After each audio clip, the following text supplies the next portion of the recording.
Ich durchquere unzählige Gebirge, die sich über mehr als 1000 Kilometer erstrecken. Oft führe ich meinen Weg nur über schmale Bergpfade und raue Schotterpisten. Umgeben von wilder Natur und abgeschiedenen Dörfern stehe ich ganz allein da. Mit kaum Erfahrung ausgestattet, muss ich mich den Herausforderungen dieser Reise stellen.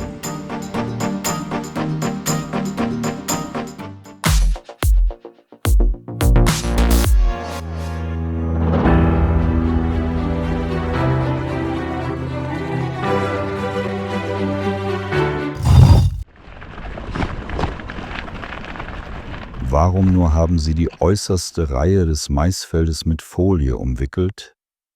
Dieses Phänomen beschäftigte mich über weite Strecken und bis heute habe ich keine Antwort gefunden.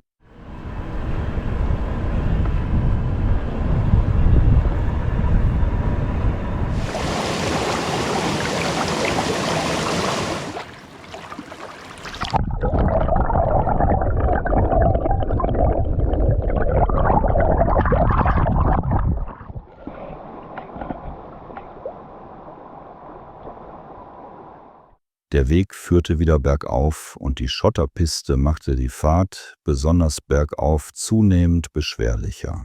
Auf solchem Terrain ist höchste Vorsicht geboten, um Stürze zu vermeiden. Ein unglücklicher Fall kann zu schweren Verletzungen führen, da die großen, scharfkantigen Steine ein erhebliches Verletzungsrisiko für den Körper darstellen. Die Schotterwege, die ich auf meiner bisherigen Reise erlebt habe, unterschieden sich deutlich von denen in Westeuropa. Die Steine waren gröber und unebener und stellenweise hatten Regenfälle Furchen in den Untergrund gespült. Die Gefahr, dass ein Reifen an einer scharfen Kante aufgeschlitzt oder durchstochen wurde, war allgegenwärtig.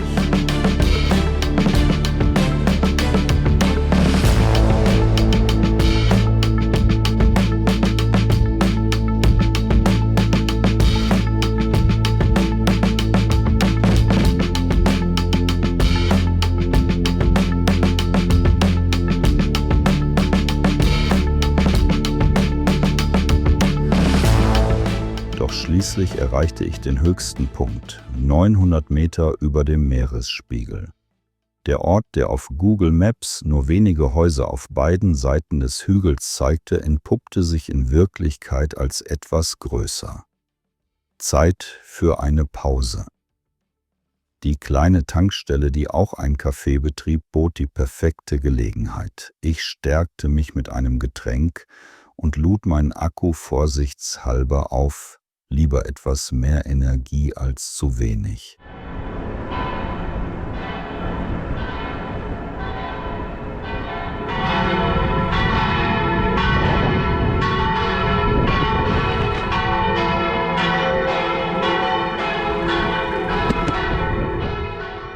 Nach der Pause setzte ich meine Fahrt fort. Der Tag neigte sich langsam dem Ende zu und nur vereinzelt blitzte die Sonne zwischen den Bergen hervor.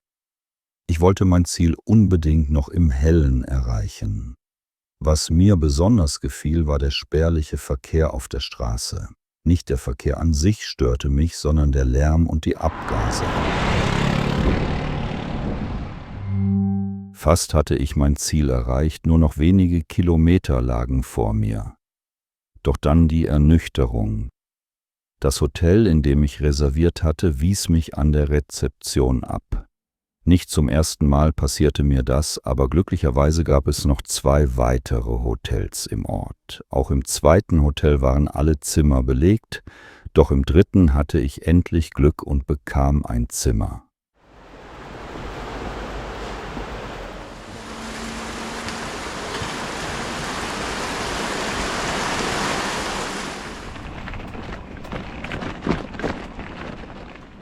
Am nächsten Morgen startete ich ausgeschlafen und voller Tatendrang in ein neues Abenteuer. Gleich zu Beginn führte ein Schotterweg über einen kleinen, aber steilen Hügel. Etwa 100 Höhenmeter musste ich überwinden, bevor es den ganzen Tag über sanft bergab gehen sollte. Heute war ein wahrer Katzenvormittag. Auf einer kurzen Strecke begegnete ich gleich mehr als 5 Samtpfoten. Wahrscheinlich kehrten sie von ihrer nächtlichen Jagd zurück zu ihren Schlafplätzen auf den Grundstücken. Auch einige freundliche Hunde begleiteten mich mit großem Interesse und einem Hauch von Neugierde. Vermutlich sahen auch sie zum ersten Mal ein voll bepacktes Fahrrad. Manchmal versperren große Pfützen den Weg. Ihre Entstehung gibt mir Rätsel auf. Vermutlich handelt es sich um Grundwasser, das aus den Bergen quillt und sich hier über längere Zeit gesammelt hat, denn Frösche haben die Pfützen als ihr Territorium auserkoren.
Der morgige Weg führt mich durch dicht.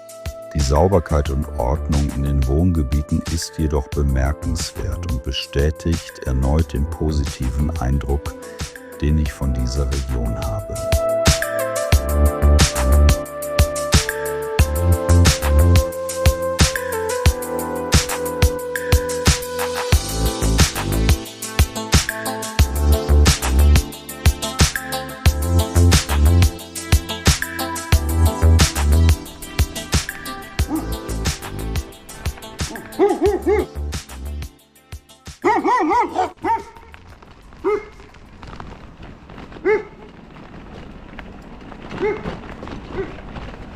Abgesehen von kleinen Tieren und Insekten ist die Tierwelt hier eher scheu und zurückhaltend.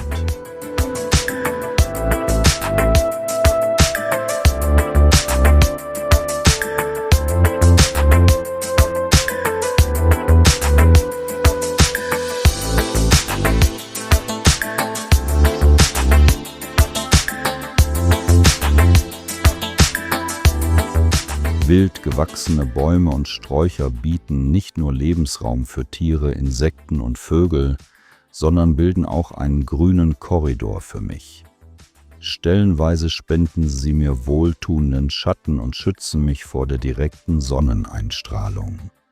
Dies war jedoch nicht zwingend notwendig, da die Temperaturen in dieser Region mit angenehmen 25 Grad Celsius herrschten.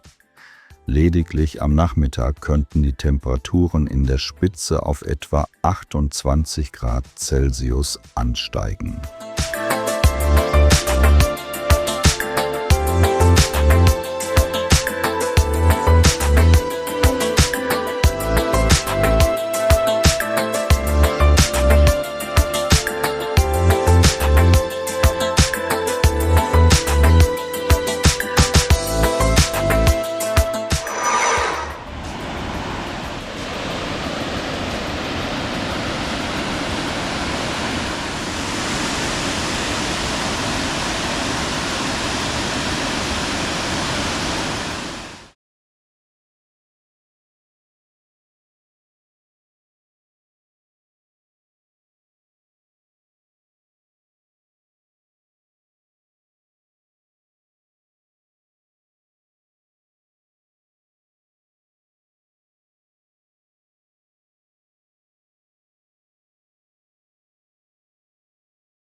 Jajce, eine Kleinstadt mit etwa 27.000 Einwohnern, ist national bekannt für ihren Pliva-Wasserfall und einige erhaltene Denkmäler aus dem Mittelalter. Mein Aufenthalt in der Stadt war kurze Fahrt durch die Fußgängerzone und die Burgruine.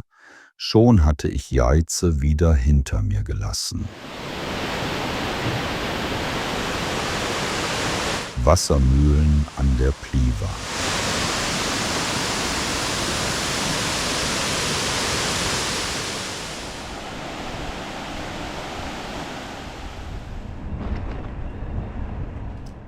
Ich vermute, dass hier früher eine Straße verlief, bevor die neue Bundesstraße gebaut wurde. Anders ließen sich die vorhandenen Tunnel nicht erklären. Ob es sich dabei um eine Straße handelte, kann ich nicht mit Sicherheit antworten.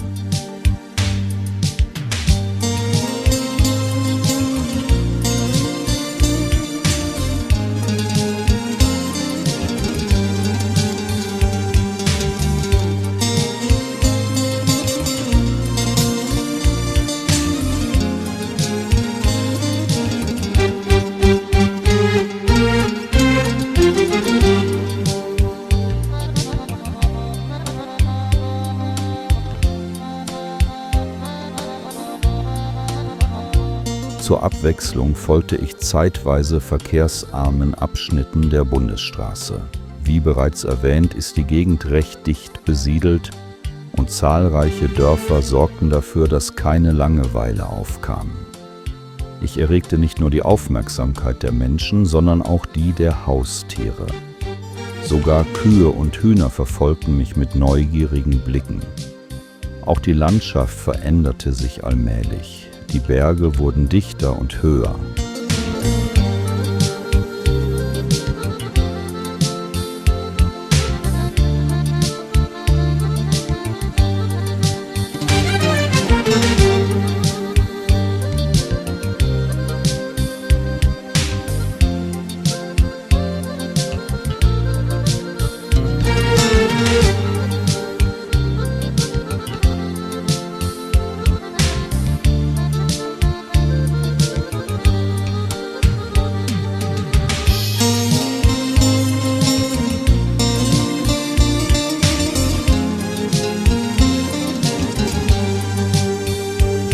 Der Tag neigte sich dem Ende zu und wie üblich musste ich mich auf die Suche nach einer Unterkunft für die Nacht machen.